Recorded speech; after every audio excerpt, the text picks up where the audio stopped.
About the purpose of assessment, what formative assessments are and how we can use them, and we'll discuss the cycle of teaching and learning and how that fits in with what you're learning at GCU about how to be an effective teacher.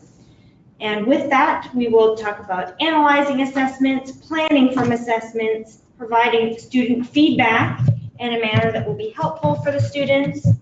And we'll take a little time for you to get to provide feedback in our sample scenario. So as we get started here with your shoulder partner or in the text box, so our online participants here will be having to type in the text box there. If you want to go ahead and share what you know about the overlap of teaching, learning, and assessment.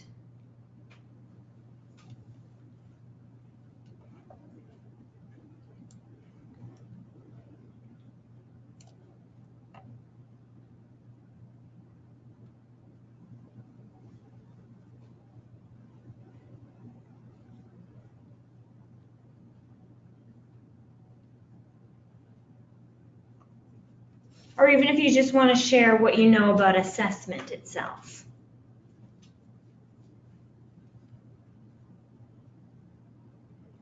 What is assessment? Why assessment is important? What you've already learned about assessment?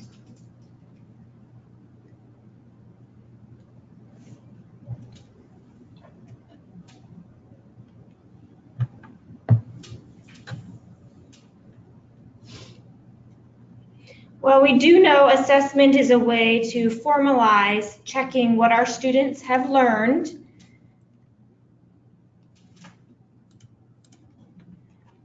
We have a student response. They are all interlinked. They all work together. Assessing allows teachers to know what to teach and students to know where they are at. Perfect. Very good, Destiny. Thank you so much for sharing.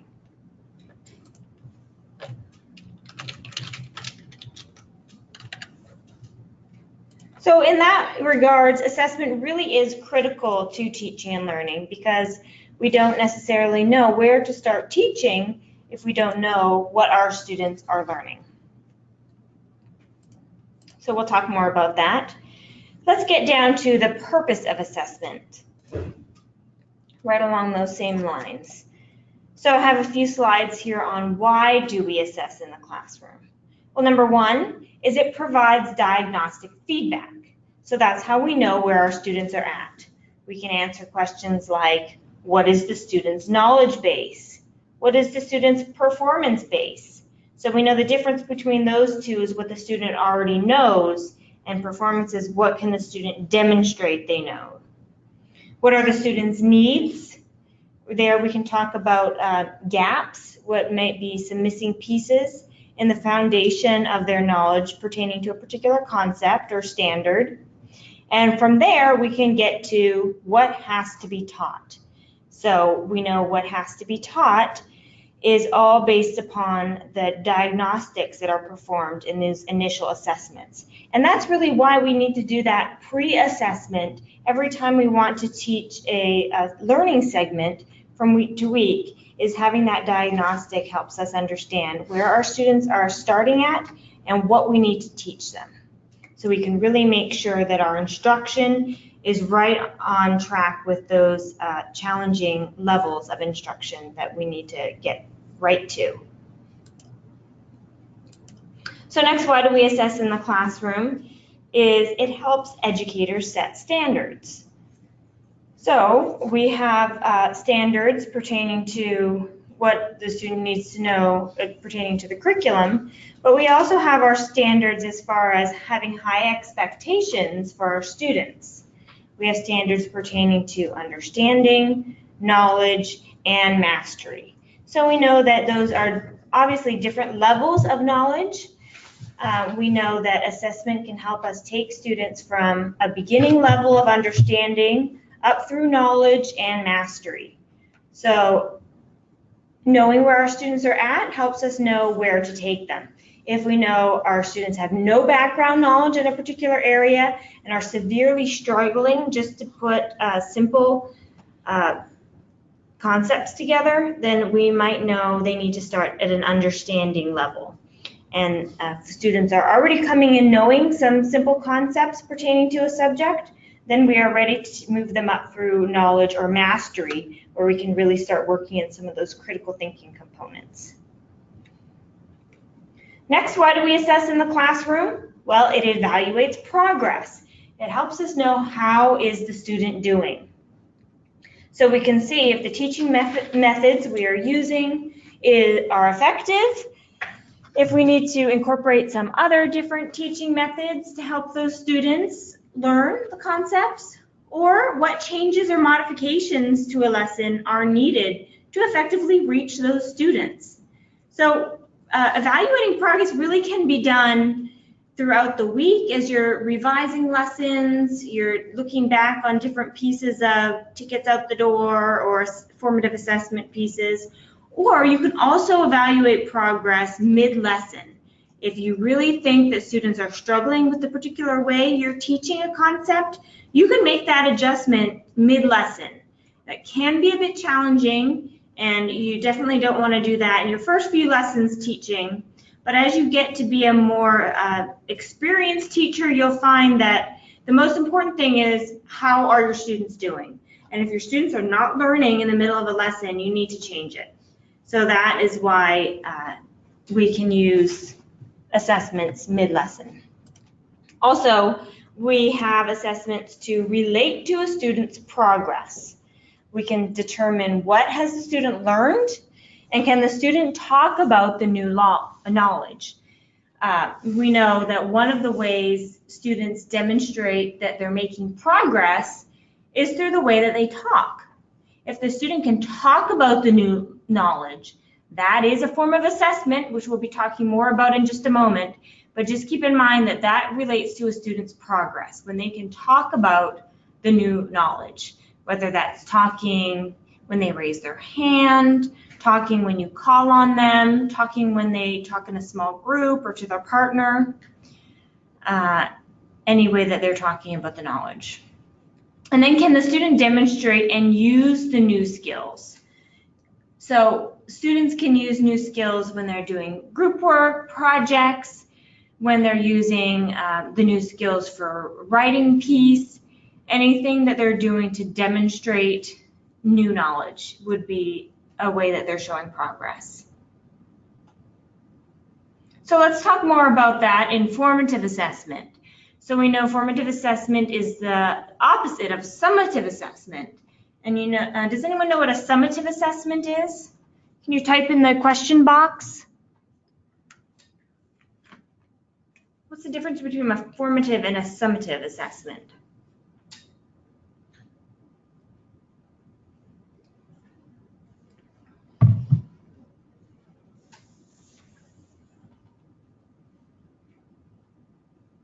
Anyone want to take a guess?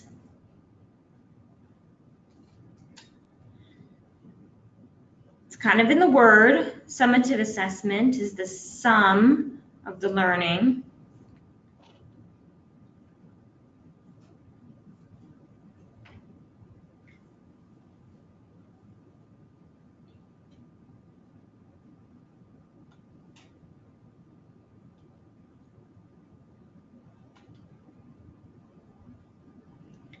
Oh yes, it is the summary of what the students know. Yes, so a summative assessment is going to be more like a unit test, a chapter test, maybe a cumulative project, something that is done at the end of a unit or even the end of a semester that is going to encapsulate multiple standards that have been taught along a period of time. So a formative assessment does not have to be as formal as a summative assessment, because formative assessments are used throughout lessons. There could be multiple formative assessments included within each lesson. So sometimes we see these as discussion points throughout the lesson. Sometimes teachers will use some quick checks, such as a thumbs up.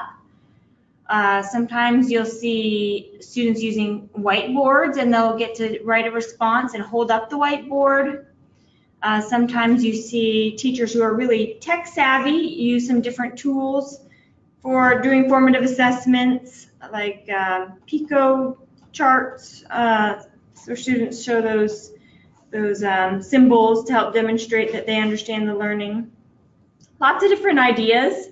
It's just a way for the teacher to check, is learning happening? Where are my students at? Can I progress with this lesson concept? Or do I need to take a step back? Are there missing gaps in the student's background knowledge that I need to fill in? So, formative assessments must align to the learning objective. So, doing a formative assessment is not going to be helpful if we don't align it to the lesson objective. The whole point of the lesson is the lesson objective. So if our students are making progress towards that lesson objective, then the lesson is effective. So formative assessments aligned to the lesson objective will help us measure if that learning is taking place. Are we making progress on our lesson objective? That's the whole point of the lesson. You know, and just as an aside, I think sometimes teachers get a little too focused on the activity that they're doing in the classroom, and they sometimes lose sight of the lesson objective or learning objective.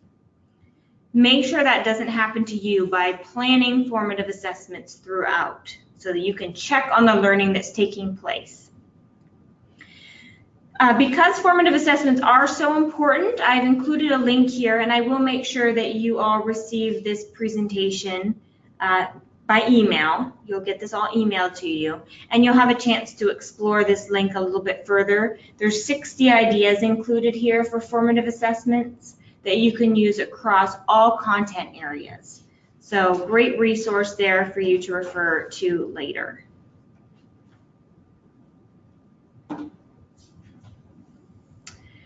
So let's talk about formative assessment for motivation, because believe it or not, formative assessment does not give students those test anxiety nerves that summative assessments do. Really, formative assessment motivates student performance. It gives them that self-confidence that they can do this. They can meet the learning objective, and they are demonstrating that they are making progress towards it. So it is really an effective way to get students engaged and motivated. You know, I know this isn't about student engagement or classroom management, but really when you can get students to demonstrate performance and motivate them internally, it's going to make it a lot easier for your classroom management and student engagement. Now, it can motivate performance for student self-evaluation. They can determine how they are doing. Also, how can I do better? And what else would I like to learn? You know, many of you may have heard of those KWL charts. What do I know? What would I like to know? And what did I learn? You can also use those, refer back to those within the lesson for formative assessment and have students come up with where they're at different points and what would they like to go to next. And then we can also use formative assessment to motivate performance for the teachers, for yourselves, for teacher self-evaluation. What is working for the students? What can I do to help the students more? And in what direction should we go next?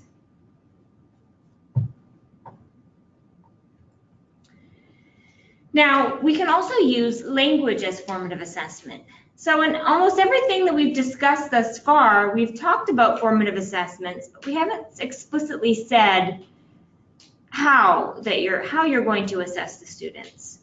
And in most cases, it's through language. Of course, there are a few kinesthetic activities that we can use for formative assessments that we won't get too much into right now, but the majority of formative assessments that you'll use as an elementary, middle, and high school teacher are through language. Now, you have learned about this. Sometimes we don't think about academic language as much when we're talking about assessment, but think about the way that you support English language learners. You help them with reading, writing, listening, and speaking. And by having your students use reading, writing, listening, and speaking in the classroom, you're using formative assessment to evaluate them.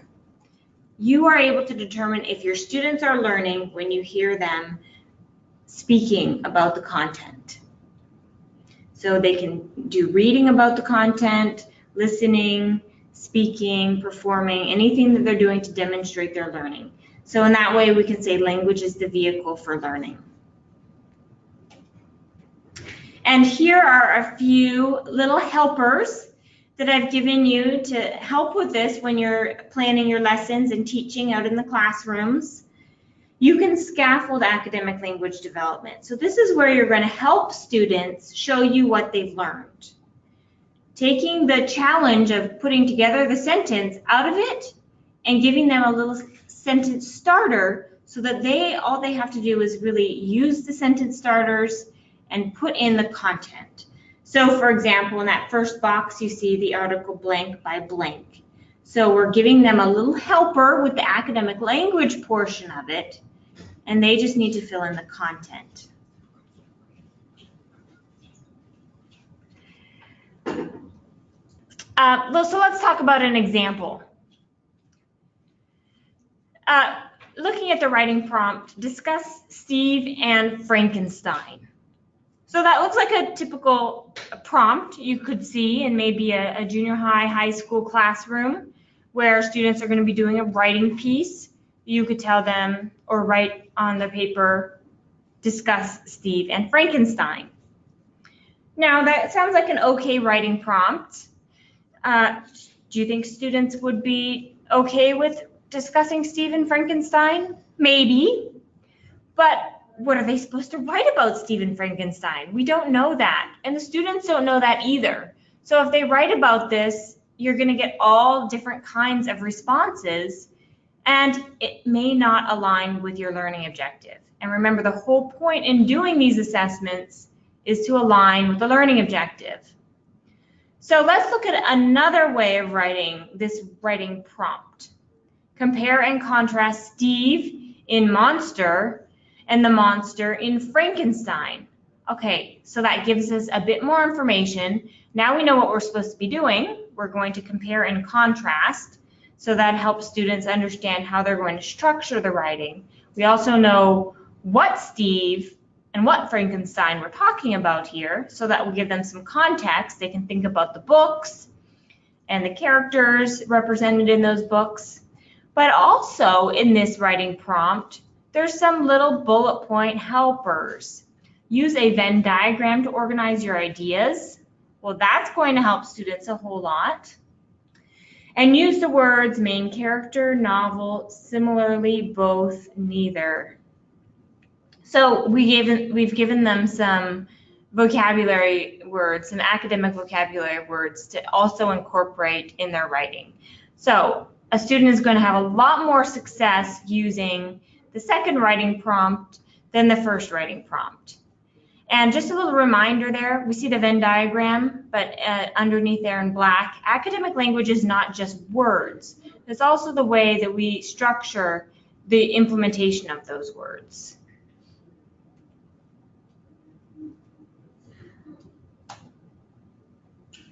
So let's talk about the cycle of teaching and learning.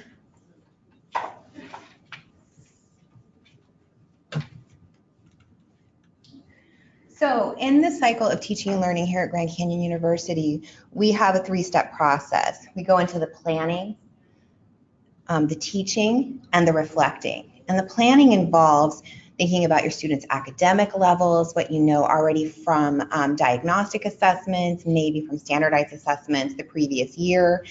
And then you also have to review the academic standards, because we do always have students that may not be on grade level.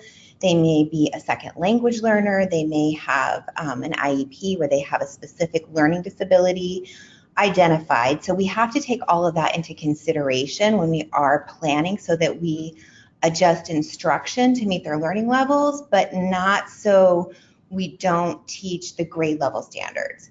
So from there, you create your lesson plan, you get your materials together, you have your standards, you write your objective based on your standard. And then you go into the teaching, and you want to make sure that you're using differentiated instruction, which can always, I always say, to focus on showing versus telling. and also having the students really involved in the lesson so it doesn't become a lecture. And then from there, you want to have them involved in activities that are based on the objective, that is based on the standard, so that you can give them an opportunity to practice. It takes anywhere from 5 to 8 practice opportunities for students to master a new skill or concept. So it's really important that in each lesson you have at least 2, if not 3 practice activities. And those should be differentiated as well. It's good to have students partner, work in small groups, and also you want them eventually to move into some independent practice. And that's where a formative assessment can come in. Is sometimes we think, oh, assessment, we have to test and have a quiz at the end, which you can have little quizzes and things like that. But it's really good if you have them engage in an activity that is based on your learning objectives that they can complete independently, so you know where each individual student is at.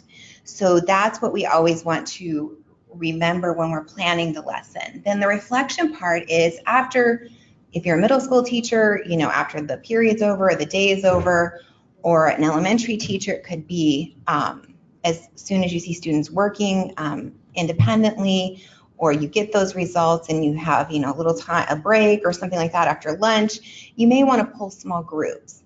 It's really important in that reflection process that we look at like who has mastered it and who is struggling. And it's super important to reteach. The turnaround time for reteaching is no more than 72 hours. So this is one reason it's really good not to plan the big assessments or for Friday, because they have the whole weekend and we don't want to go into like reteaching after a weekend.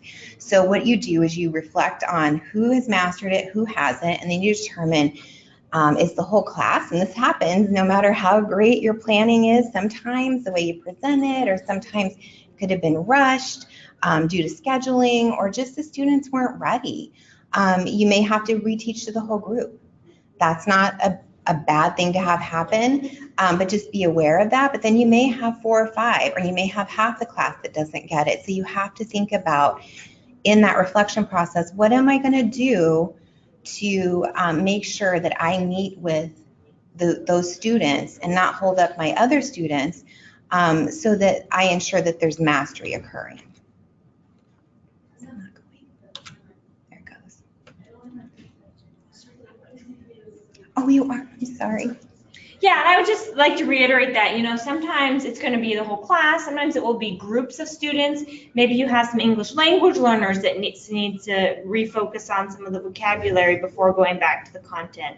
Maybe you have a group of students with some special needs that you're going to have to go back to and help. Maybe it's just one particular student that needs some reteaching. So whatever it is, look for some patterns, but don't be afraid if it's just one student to work on something individual. Absolutely. So analyzing assessments, we want to always look at when we are assessing, remember that our assessment is based on the learning objective. So we have to go back to that and say, okay, students will be able to, that's our objective. And then looking at, we have to align our assessment to what we said they were going to be able to do. And then when we look at that assessment, you want to make sure that you're focused on the objective. Sometimes when we do writing, we'll look at like, oh, they didn't spell something correctly, or the punctuation wasn't right, or something like that. But if that's not part of the learning objective, you don't want to get hung up there. You want to make sure that you are always staying focused on, this is what I said they would be able to do based on the standard. That's my objective. Did they master that skill? And like she said, analyzing for trends. So looking and seeing how students are demonstrating what they know. And if you're finding that certain groups of students too do better orally sharing or writing it, you want to make sure that you're differentiating your assessments just like you differentiate your instruction. Because if we're only assessing learning in one way, we are basically only assessing a third of our students' learning style. And so it's not just the skill, but it also becomes about the learning style.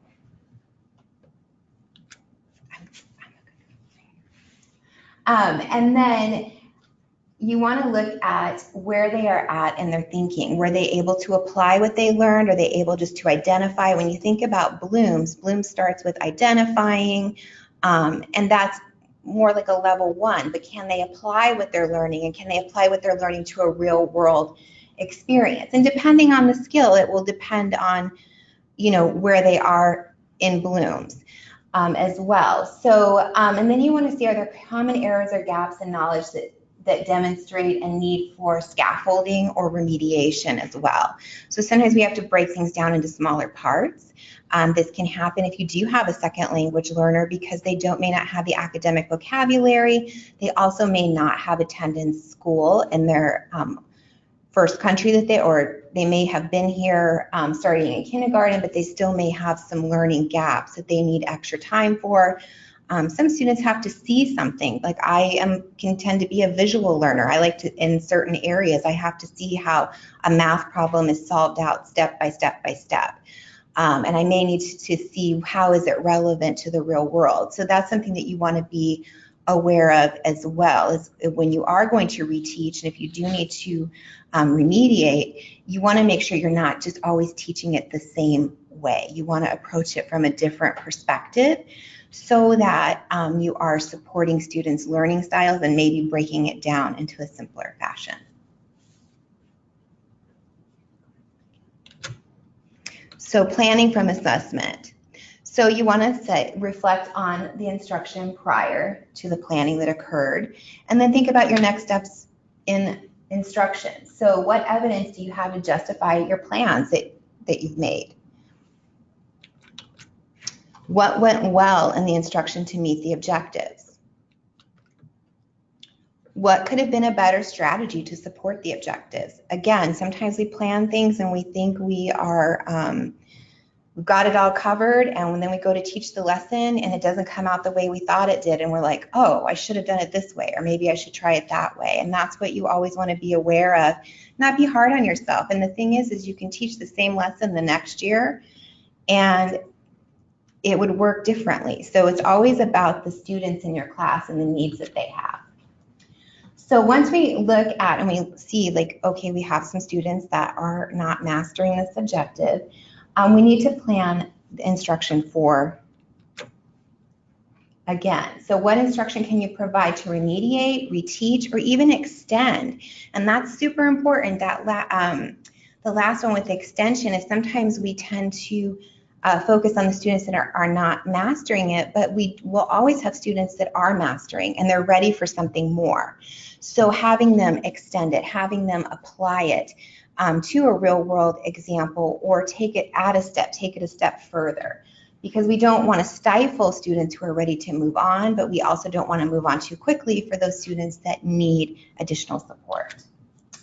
And so how will the next steps vary for the whole class, groups with similar needs and or individual students? So this is where sometimes you have a whole class where they don't understand, finding a common denominator in fractions was something that puzzled my 5th graders for a bit, and we had to do it over and over again as a whole class.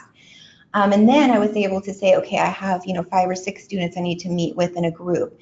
And then sometimes you will have 1 or 2 that you just need to work on and provide extra practice for and remediation. So providing student feedback. So you always want to focus on, I always say, you want to look at what the student is doing well. Even if they're really, really struggling, it's really important to start with positive feedback, because they know if they're struggling. And if you start with the negative, sometimes they shut down or they feel like they're not going to be capable, and that will cause them to shut down as well. So you start with what you see them doing well, and sometimes it's just the effort that you're seeing, or sometimes it's they get to 1 or 2 steps in something, but then they're struggling in the middle, or maybe they're not focusing on details, whatever the skill is. So what does a student have an opportunity to improve? And I always say don't bullet list more than like 1 or 2 things, because I don't know about you, but if I see a long to-do list, it can feel overwhelming. And also it kind of negates, like, well, I was told I was doing this well, but now I have 10 things I need to work on.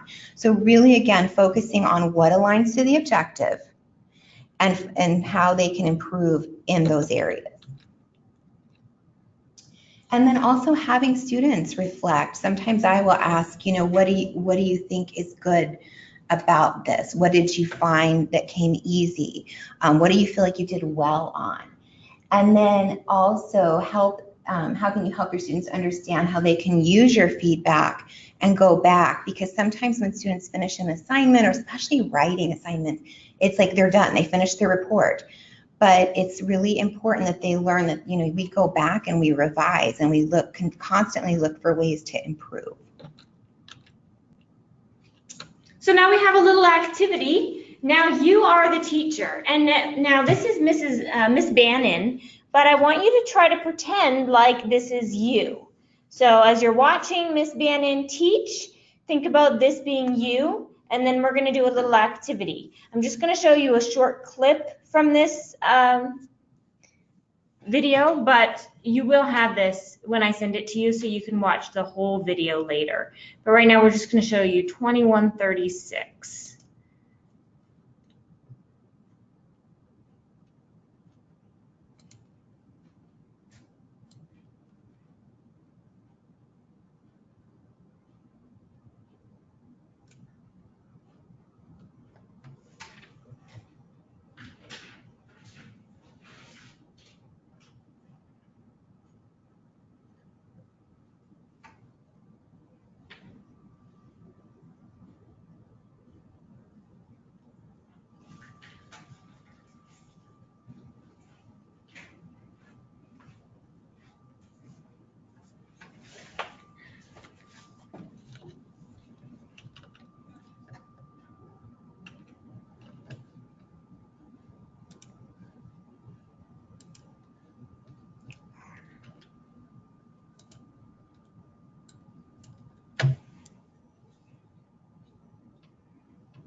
Okay, we may not be able to give you the audio for this right now because we're in presentation mode with a attachable microphone. So we're going to have you do the activity on your own time. Once you receive this PowerPoint, please do watch the activity with Miss Bannon so that you can practice providing feedback. So when you go to that clip at 21:30, you'll be able to hear the work samples. Now these work samples are provided orally. You'll hear student 1 say, trying to teach her brother to sled.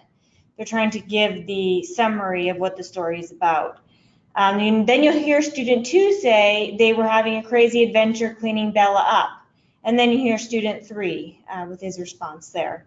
So you'll hear these student work samples, and then you'll have a chance to provide feedback. So what would you say to these students? What kind of feedback can you give them that's positive, and then something you can give them to improve, and then maybe a strategy you can give them to be more successful in the future? What can you say to these students to help them? What is the feedback you're going to give each of these students? Remember, your feedback needs to be related to the learning objective. So you can provide written feedback that you would write directly on the student work if this was a written student work, or you can just practice orally giving verbal feedback to these oral formative assessments. Explain how the provided feedback helps the focused student address their individual strengths and needs related to the learning objectives measured. And then describe how you will support the focused student to understand and use this feedback to further their learning related to the learning objectives, either within the learning segment or at a later time. So your takeaways. Think about your students.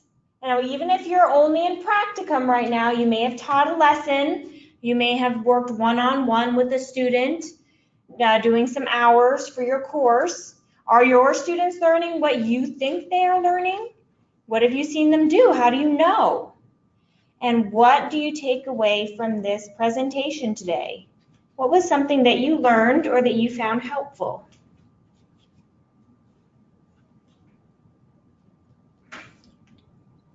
Yeah, go ahead and type your response into the questions box. Or if you want to participate orally, Oh, our speakers aren't working too well, so we can't do that. Sorry. Just go ahead and type into the questions box.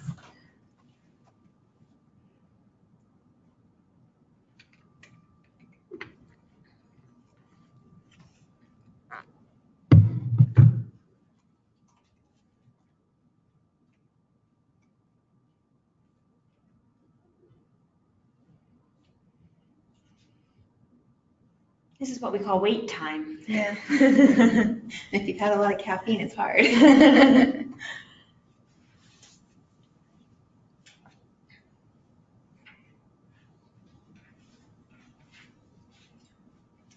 Okay, what do you think? Any final thoughts? No, just always remember that it's okay to reteach, and it's important to do so and to continuously look at that assessment information, the data we call it, but sometimes it doesn't feel like data if it's just an assignment because it's not related to numbers and charts, but always looking to see, are my students learning what they should learn, and how can I differentiate assessment and practice? Thank you. And we do have a student here who's got something to say. Oh yes, how assessment works and the proper steps to take. Perfect. That's exactly what we were hoping you would take away from this learning experience, this Explore More. So thank you all for attending today. We really appreciate it. We hope this was helpful for you. And again, this presentation was recorded and it will be posted for others who could not attend today. So have a good day. Thank you.